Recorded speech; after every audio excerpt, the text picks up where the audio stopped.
দেখুন, আমরা nature of the ক্যানভাসের ব্যানার এবং রংতুলি আর্ট স্কুল এটা যৌথ উদ্যোগে আমরা একটা ইন্টারন্যাশনাল ওয়ার্কশপ করতে চলেছি এবং এক্সিবিশন, যেটা সর্বপ্রথম বর্ধমানে হচ্ছে এবং সেখানে 150 জনের মতো আর্টিস্ট পার্টিসিপেট করছে। এই বিষয় নিয়ে আজকে আমরা কিন্তু সংবাদ মাধ্যমে এসেছি, আমাদের যে কর্মকাণ্ডগুলো জানানোর জন্য এবং সবাই দর্শনার্থীকে পৌঁছে দেওয়ার জন্য। ইন্টারন্যাশনাল করছেন, সেখানে কোন কোন দেশ আমাদের কাছে খুব শর্ট টাইমে আমরা প্রোগ্রামটা অ্যারেঞ্জ করেছি। আমরা 7টা দেশ পেয়েছি: Russia, Thailand, Japan, Sri Lanka, Bangladesh আর ইন্ডিয়ার বিভিন্ন রাজ্য থেকে। বিশেষ করে সব থেকে বড় কথা, আমাদের যে ভিক্টোরিয়া মেমোরিয়াল যে হেরিটেজ ডিপার্টমেন্ট দেখাশোনা করে যে যিনি আছেন, উনি দিবাকর বর্মা, উনি আসছেন এবং আমাদের ব্রিটিশ আমলের যে কলেজগুলোর মধ্যে বিশেষ করে শান্তিনিকেতন, যে কলেজের নাম না বললে আমাদের আমরা অপরিচিত থেকে যাব, তো সেই কলেজের 2 জন অধ্যাপক ওনারা এই অংশগ্রহণ করছেন এবং পার্টিসিপেট করছে। এছাড়া রয়েছে আমাদের বিভিন্ন রাজ্যে, গুজরাট, উড়িষ্যার স্যান্ড আর্ট, যারা উড়িষ্যার স্যান্ড আর্ট করে তারাও ওখানে কিন্তু উপস্থিত হচ্ছে। কোথায় কোথায় হবে এইটা? আমরা করছি উদয়পল্লী, জোড়াবাদ, আমাদের স্টেশন থেকে সোজা পৌঁছাতে হবে উদয়পল্লী বাজার। জোড়াবাদে আমরা করছি একদম খোলা আকাশের নিচে। আর্টিস্ট মানুষ আর্টিস্টরা যে মাটি থেকে মানুষের যে উৎপত্তি, সেইটা আমরা কিন্তু ফিরিয়ে দিতে চেয়েছি। এবং আমরা বিভিন্ন জায়গায় আপনারাও দেখেছেন এক্সিবিশন, পেন্টিং এর এক্সিবিশন বা শিল্পকর্ম বেশিরভাগ কলকাতায় গিয়ে আর্ট গ্যালারি করে দেখতে হয়। তো ওখানে কি হয়, সীমিত একটা মানুষের আনাগোনা থাকে, কিন্তু আমরা এমন একটা প্লেসে করছি যেখানে সমস্ত স্তরের চাষি থেকে শুরু করে স্কুল, কলেজ, টিচার, প্রফেসর, সমস্ত স্তরের মানুষ কিন্তু এমন জায়গায় পৌঁছাচ্ছে। যার কি হবে এখানে আর্ট আমরা জানি ছবি আঁকা, পেন্টিং কিন্তু নয়, তার সঙ্গে ইনস্টলেশন আর্ট, যেখান থেকে বালি স্যান্ড আর্ট, যেটা উড়িষ্যার বিখ্যাত নাম করা, রিসেন্ট একটা ওয়ার্কশপ এখানে হয়ে গেল, সেই সমস্ত কাজ কিন্তু এখানে হচ্ছে। এবং আলপনা, পেন্টিং, তারপরে ক্রাফট, আর সবথেকে বড় কথা এখানে প্রচুর বাচ্চারা পার্টিসিপেট করছে, স্কুলের বাচ্চারা। তাদের আমরা এই সমস্ত আর্টিস্টরা কিন্তু হাতে ধরে শেখাবো যে মাটি দিয়ে কিভাবে মূর্তি তৈরি করতে হয়, কাগজ কেটে কি করে ফুল তৈরি করতে হয়, ফেলে দেওয়া জিনিস দিয়ে কিভাবে তৈরি করতে হয়, এই সমস্ত জিনিসগুলো দিয়ে কিন্তু এই ওয়ার্কশপটা চলবে। এবং বিভিন্ন মেটেরিয়াল, যে ফেলে দেওয়া গোবরও দিয়ে এখানে কিন্তু শিল্পকর্ম হবে। অর্থাৎ এরকম কেন চিন্তা হবে? দেখুন, বর্তমান সময়ে আমরা সোশ্যাল মিডিয়া প্রচন্ডভাবে আকর্ষণ হয়ে পড়েছি। তো কি হয়, ছেলেমেয়েরা কিন্তু প্রকৃতির সঙ্গে আজ খেলছে না। তো আমরা চাইছি আমাদের এই শিল্পকলার মাধ্যম দিয়ে একদম ফাঁকা মাঠে, যেখানে উঁচু নিচু মাটির গন্ধ নিয়ে আজকে যাতে তারা খেলার সুযোগ পায়। আজকে আমরা দেখতে পাচ্ছি যে খেলাধুলাগুলো প্রায় বন্ধ হয়ে গেছে মোবাইলে আকর্ষণ, যার জন্য আমাদের এই উদ্যোগটা আমরা নিয়েছি। এই প্রোগ্রামটা খুবই 2 দিনের প্রোগ্রাম আমাদের, যেহেতু আমাদের এই নেচার দ্য গ্রুপের সেক্রেটারি মারা গেছিলেন, তার আত্মার শান্তি কামনা করে, অভিজিৎ বলে আমরা 2 দিনের প্রোগ্রামটা করেছি। আপনারা বিদেশ থেকে প্রায় 15-20 জন আর্টিস্ট আসছেন, আর আমাদের বিভিন্ন রাজ্য থেকে মোট সিনিয়র আর্টিস্ট 60 জনের মতো সিনিয়র আর্টিস্ট আছেন, আর যারা স্টুডেন্ট তারা কম করে মোট 150 জন, তাহলে বাদ বাকি স্টুডেন্ট হচ্ছে প্রায় 75-80 জন স্টুডেন্টদের নিয়ে আমরা কাজটা করছি। আর তার সঙ্গে কি হচ্ছে, আমাদের যে আমরা পাড়া গ্রামে করছি সেখানকার প্রচুর মানুষ কিন্তু ইনভলভ থাকবে এই শিল্পকর্মের মধ্যে।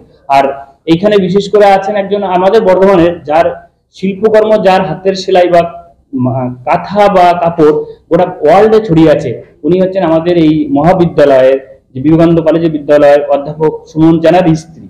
ওনার অসাধারণ শিল্পকর্ম কিন্তু আমরা কিন্তু জানি না, কিন্তু তার শিল্পকর্ম গোটা পৃথিবী ছড়িয়ে আছে। এছাড়া আমাদের বর্ধমানের প্রদ্যুৎ পাল, যিনি সুনন্দমন আর্টিস্ট আছেন, উনিও আমাদের থাকছেন। এবং আমাদের বর্ধমান আর্ট কলেজে যে সমস্ত অধ্যাপকরা আছে তারা অবশ্যই থাকছে, এবং তার ছাত্রছাত্রী অবশ্যই থাকছে। এই যে বিদেশিদের আমার হচ্ছে যদি তারা থাকবে, তাদের কাছে নিরাপত্তার বিষয়, দেখুন, নিরাপত্তার বিষয়ে আমরা থানাকে জানিয়েছি, এবং আমাদের যে দারোগাবাবু উনি পারমিশন দিয়েছেন। পারমিশন দেওয়ার পরে উনি আমাদেরকে বলেছে আমাদের যে আইসিইউ আছে তার সঙ্গে একটু কথা বলবো। তো নিরাপত্তার দিক থেকে সবসময় আমরা 2 জনা সিকিউরিটি চাইছি, ওনারা দিতেও রাজি হয়েছে। আমরা পরশুদিন পারমিশন পেয়ে গেছি। তো আশা করি আমাদের এই দেশি নিয়ে একটা অন্যরকম পরিবেশ তৈরি হবে, এবং এনারা যারা আসছেন বিদেশিরা প্রত্যেক গ্রামের বাড়িতে থাকবে। অনেক ক্ষেত্রে কি হয়, দেখা যায় কোনো লজ ভাড়া করে ভিআইপি ভাবে থাকতে দিতে হয়, কিন্তু শিল্পকর্ম এবং শিল্পীরা যে কোনো স্তরে থাকতে পারে। তো এরা কিন্তু সর্বপ্রথম শিল্পকর্ম করতে এসে গিয়ে, এই আমি যার কথা বলছি ভিক্টোরিয়া মেমোরিয়াল হলের দিবাকর, উনিও এসে পাড়া গায়ে গ্রামের মধ্যে বাড়ি ঘরে মানুষের বাড়িতে থাকবে। শহর থেকে দূরে গেলে দেখুন আমার গ্রামেই বাড়ি, আমি গ্রামের ছেলে। আপনারা অনেক খবর করেছেন এবং দেখেছেন আমি একসময় সবজি বিক্রি করতাম প্রায় 15 বছর।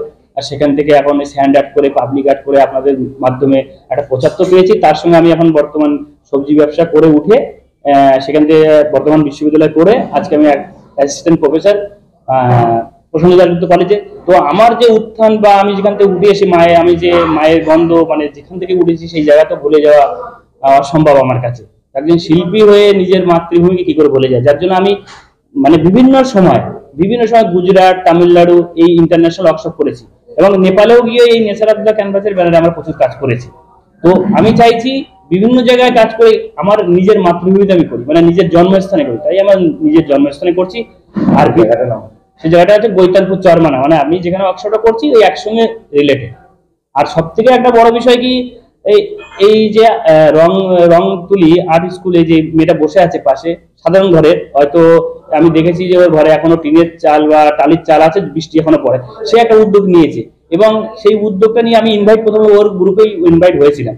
কিন্তু দেখি যে ও একটা বাচ্চা মেয়ে এই ধরনের চিন্তা ভাবনা করেছে যে ছেলে মেয়েদের নিয়ে ওয়ার্কশপ করবে। সেখানে আমি দেখি বর্ধমানের কোনো গেস্ট আর্টিস্ট নেই, সবাই বাইরের। ও ফেসবুকে পরিচয়, তো সেইখান থেকে জানতে পারলাম যে বাইরের গিয়ে। তখন আমি ওকে প্রশ্ন করলাম যে তুমি বর্ধমানের মেয়ে হয়ে তোমার বর্ধমানের আর্টিস্ট কোথায়? তখন বলছে আমি তো জানি না। তো আমি তখন সাজিয়ে দিয়ে আমি নিজেই হ্যান্ডেল গুলো করে নিজেই সুন্দর করে সাজিয়ে প্রোগ্রামটা করছি। তো আমরা 6 দিনে গ্রুপে অ্যাড দিয়েছি, আমরা 150 জন আর্টিস্ট পাচ্ছি। বর্ধমানের একটা যে আলপনা গ্রাম আছে এবং গ্রামটাতে হ্যাঁ, আমরা দেখেছি ওই আলপনা গ্রামে আমরাও পার্টিসিপেট করেছি, একদম পুরো পাড়া গায়ে, এবং সেখানকার তারা স্পন্সর পায়। তো দেখুন আমরা নতুন সংস্থা, যেহেতু আমরা একদম গ্রামের পরিবেশে থাকি, আমরা সেই ধরনের উঠে পারিনি বা কোনো অর্গানাইজ আমাদের এখনো হেল্প করিনি। আমরা সেই বার্তাটা দিতে চেয়েছি যে আমাদের যে গ্রাম অঞ্চলে যেমন বিভিন্ন আর্টিস্টরা আনছি, তাদের মাধ্যমে যেন এই ছড়িয়ে পড়ে যে এই গ্রামে এই ধরনের শিল্পকর্ম একসঙ্গে গড়ে উঠবে। সেখানে কি পার্টিসিপেট উদ্দেশ্য, যেটা উদ্দেশ্য সেটা ওই চরমানা যে এলাকায়, সেই এলাকার মানুষ কতটা ইনভলভ করা যাবে যে শহর থেকে? দেখুন, তারা কন্টিনিউ ইনভলভ আছে, যেহেতু আমি ল্যান্ড আর্ট এবং স্যান্ড আর্ট করি কন্টিনিউ দামোদর নদীর চরে এবং ফাঁকা মাঠে। এছাড়া আমার বিভিন্ন মানে পুজো প্যান্ডেল করি, দুর্গা পুজোর প্যান্ডেল করি। তো তারা মেয়েরাও 2 তলা 3 তলা উপরে উঠে, বাসের উপরে উঠে কাজ করেছে, ওই গ্রামের মেয়েরা, আমার স্টুডেন্টরা। তো আমার সঙ্গে কন্টিনিউ আমার গ্রামের লোক 50-60 জন কন্টিনিউ কাজ করে আমার সঙ্গে। তাদের একটা কর্মসংস্থান আমাদের নেচার অফ দ্য ক্যানভাসের ব্যানারে বিভিন্ন দুর্গা পুজো আমরা গুজরাটে, তামিলনাড়ু, কর্ণাটক এবং রিসেন্ট আমরা একটা যে চন্দননগরে পুজো করেছি, সেটাও পরিবেশ বান্ধব কাজ করেছি, যে আমাদের নাম দিয়েছি সবুজের আর্তনাদ। তো একটা মানে চন্দননগরের বুকে আমরা সেটাকে সেকেন্ড হয়েছি, মানে দ্বিতীয় স্থান অধিকার করেছি এবং সেটা মানে প্রচুর ভায়োলেট হয়েছে এবং দেখেছে যে সমাজের আর্তনাদ, সবুজের আর্তনাদ কি বলে ঘটতে পারে। তো আমরা এই অভিজ্ঞতাটা আমরা গ্রাম থেকে উঠে এসে দেখেছি যে গাছ কাটার ফলে কি হতে যাচ্ছে। তো সেই সব মেসেজগুলো এখান থেকে কিন্তু থাকবে। এটা আমরা চাইছি, আমাদের হচ্ছে 14 থেকে 15 তারিখ, আর আর্টিস্টরা কম বেশি 13 তারিখ থেকে ঢুকতে শুরু করবে। 14-15 ডিসেম্বর। অনুষ্ঠানটা সকাল 10টা থেকে রাত 10টা অবধি চলবে এবং পরের দিনও সকাল 10টা থেকে রাত 10টা অবধি চলবে। কিন্তু কাজ সবসময় থাকবে ওখানে ডিসপ্লে। যেমন আমরা দেখেছি বিভিন্ন আর্ট গ্যালারিতে একটা নির্দিষ্ট টাইম দেওয়া হয়, কিন্তু আর্টিস্টরা তারা নিজের মতো করে কিন্তু কন্টিনিউ কাজ করে যায়, ওখানে কাজটা করবে এবং তার প্রদর্শনী হবে এবং থাকবে। এবং সেখানে যেহেতু স্টুডেন্ট আসছে, বাচ্চারা আসছে, ওই বাচ্চাগুলো কিন্তু কন্টিনিউ তাদের সঙ্গে কাজ করবে। এছাড়াও আমরা আরো যতগুলো স্কুল আছে এখানে, রথতলা, ডিএন দাস, কাঞ্চননগর, তারপর বিভিন্ন আকার স্কুলগুলো আমরা ইনভাইট করেছি এবং তারাও বিভিন্ন সাড়া দিয়েছে। ওরাও বলছে যে না, আমরা এই কাজ দেখতে আমরা নিজেরা বাজ ভাড়া করে যাবো। এই ওয়ার্কশপ এই সর্বপ্রথম এইখানে হচ্ছে, এই প্রথম হচ্ছে। অবশ্যই আমাদের অ্যাওয়ার্ড প্রত্যেকেরকে আমরা মানে যারা বাচ্চারা, অ্যাওয়ার্ড রাখাটাই একটু দরকার। কেন, এই যে বাচ্চাদের যে আগ্রহটা বেড়ে যায়, তারা পার্টিসিপেট করা, অংশগ্রহণ করা, তাদেরকে প্রচন্ড ভাবে আগ্রহ বেড়ে যায়, যার জন্য আমরা একটা অ্যাওয়ার্ড রেখেছি বাচ্চাদের জন্য। পেইন্টিং গুলো বিক্রি হবে, আর যে ইনস্টলেশন আর্ট যেগুলো হবে সেগুলো বিক্রি হওয়ার যোগ্য না। সেগুলো মানে কিভাবে তৈরি হচ্ছে ওয়েস্ট মেটেরিয়ালস দিয়ে, আর তার একটা মেসেজ থাকবে, সেই মেসেজটা সমাজের কাছে তুলে ধরবে। সেই সব বার্তাগুলো নিয়ে কিন্তু আমরা কাজটা করবো। বর্তমান শহরে অনেক বিশেষ করে একটা এই সময় দাঁড়িয়ে বর্তমান সময়ে বিশাল নাম করেছে ছোলা সাজের জন্য, যেটা চন্দননগর বিখ্যাত, গোটা চন্দননগরের জন্য, গোটা পৃথিবী বিখ্যাত কাজ চন্দননগর ছোলা সাজের জন্য। তো সেই সাজ কিন্তু বনগাঁবাসী আর্টিস্টরা করে চলেছে বর্তমান সময়। আর আমাদের বর্ধমানে কিছু শিল্পী আছে, যেমন আমি, রঙ্গজিৎ রায় এবং পুলক ঘোষাল, এই ধরনের ওয়েস্ট মেটেরিয়াল নিয়ে আজকে আমরা কিন্তু বিভিন্ন জায়গায় ছড়িয়ে পড়েছি। তো গ্রামের মানুষ, গ্রামের শিল্পীরা কিন্তু শহরে গিয়ে একটা ধাক্কা দিতে পারে সমাজকে বার্তা দেওয়ার জন্য। আমি প্রচুর ওয়ার্কশপ করেছি, কিন্তু আমার গ্রাম অঞ্চলে করিনি। আমি বেশিরভাগ রাজস্থান, গুজরাট, মুম্বাই, এই নেচার অফ ক্যানভাসের ব্যানারে নেপালেও আমাদের ওয়ার্কশপ হয়েছে, এবং সেখানে রাশিয়া, ইসরায়েল, বিভিন্ন দেশের আর্টিস্ট কিন্তু পার্টিসিপেট করেছে, সিঙ্গাপুর। এই পাশে আছে একটা এখানকার সাধারণ ঘরের মেয়ে, আমি এখনই বললাম, রংতুলি আর্ট স্কুলের টিচার, সাধারণ ঘরের মেয়ে, কিন্তু সে একটা উদ্যোগ নিতে পারে যে একটা ইন্টারন্যাশনাল প্রোগ্রাম করব। এটাই মানুষকে কাছে বার্তা যে আমরা সমাজে শিক্ষক মানে সমাজের বার্তা, কিন্তু আজকের যুগে শিক্ষককে সামনে দেখতে পাওয়া যায়। উনি বাচ্চাদেরকে আঁকা শেখান, রংতুলি স্কুলের উনি। আমার নাম অনামিকা হালদার, আমার স্কুলের নাম রঙ্গতুলি আর্ট স্কুল। তো এই স্যার যদি না পাশে থাকতো আমি হয়তো এরকম ভাবে প্রোগ্রামটা করতে পারতাম না।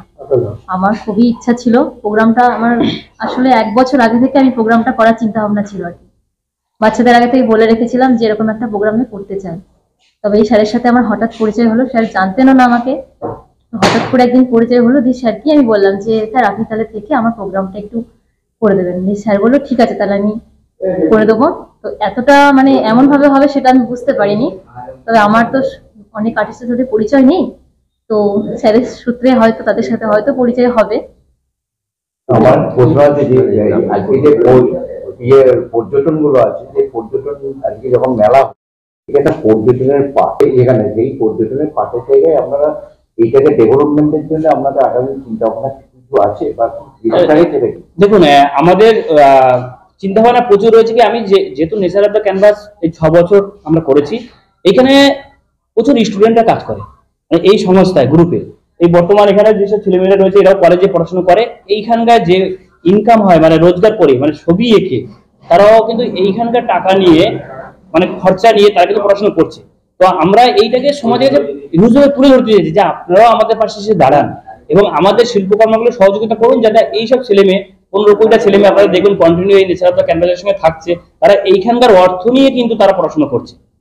এবং আপনাদের সংবাদ মাধ্যম দেখেছেন আমার যে সমস্ত কাজগুলো আমি বর্তমানে করেছি, এবং এমনকি আপনাদের মিডিয়া পার্টনার মানে 2তলা 3তলা বাসের উপর চড়ে খবর করেছি, এবং সেখানে মেয়েরাও কাজ করছিল, এবং তারা এইখানকার অর্থ মানে শিল্পকর্ম করে তারা কিন্তু বিএড কলেজে, বিভিন্ন কলেজে পড়াশোনা করছে। তো আমরা চাই, হ্যাঁ বলো, তুমি বলো। আমার নাম সজল মন্ডল, বল। আমি এই নেচার ক্যানভাসের অ্যাডমিন ম্যানেজার। আমি অ্যাকচুয়ালি গ্রুপের ডেভেলপ করি, মানে যেমন ফটো তুলে, তারপরে গ্রুপের যত মানে সোশ্যাল মিডিয়া যত ইয়ে হয় সেগুলো আমি করি। সজল মন্ডল। হ্যাঁ বল। আমার নাম অমিত সরকার, আমি এনাদের সঙ্গে হেল্প করি সব রকম কাজে। আর প্রশাসনিক স্তরে কেউ উপস্থিত থাকবে? হ্যাঁ, প্রশাসনিক স্তরে আমরা বলেছি, আইসিইউ কে বলেছি, মানে আমাদের যে মানে দারোগাবু আছেন ওনাদেরকে ইনভাইট করেছি। আশা করি আইসিইউ উনি থাকতে পারেন, যেহেতু আমাদের চিঠিটা উনি নিয়েছেন, বলে আমি খুব তাড়াতাড়ি জানাচ্ছি।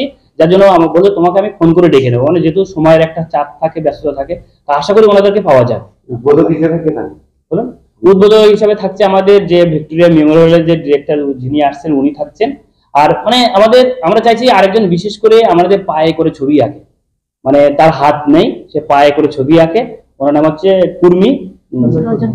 রঞ্জন কুর্মি। বিশেষ করে আমরা তাকে দিয়ে কিন্তু উদ্বোধন করছি, মানে 2 হাত নেই কিন্তু পেইন্টিং করছে, পা দিয়ে পেইন্টিং করছে।